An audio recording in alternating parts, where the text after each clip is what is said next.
Well, the fallout from a monumental guilty verdict in Donald Trump's criminal trial continues tonight, taking center stage on the campaign trail as many expected.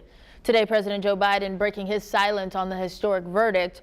Robert Costa shows us how both the president and the former president are reacting.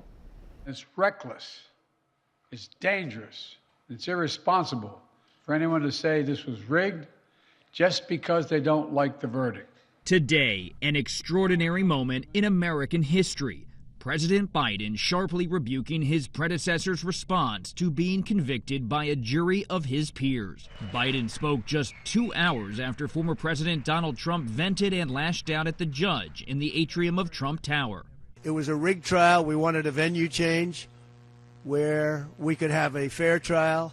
We didn't get it. In 33-minute remarks that pinballed from one grievance to another, Trump accused Biden of using the justice system as a political weapon against him and others associated with the case. Biden fired back with a wholesale defense of the system. Our justice system has endured for nearly 250 years, and it literally is the cornerstone of America. The justice system should be respected, and we should never allow anyone to tear it down.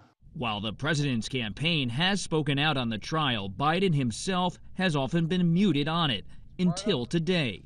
The jury heard 5 weeks of evidence, 5 weeks. They found Donald Trump guilty on all 34 felony counts.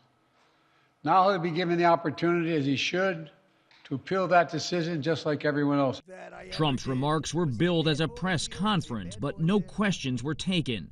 And several false statements were made, including this claim about the United States. We're living in a fascist state.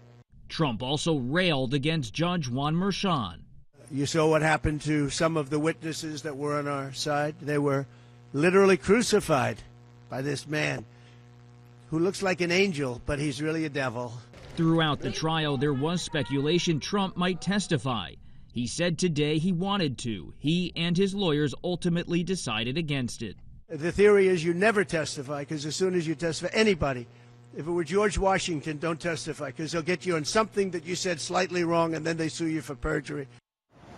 Trump's lawyer, Todd Blanche, tells me the appeals process is already beginning, but he did not rule out the possibility that come July, during the sentencing here in New York, Trump might be put in prison during the Republican National Convention.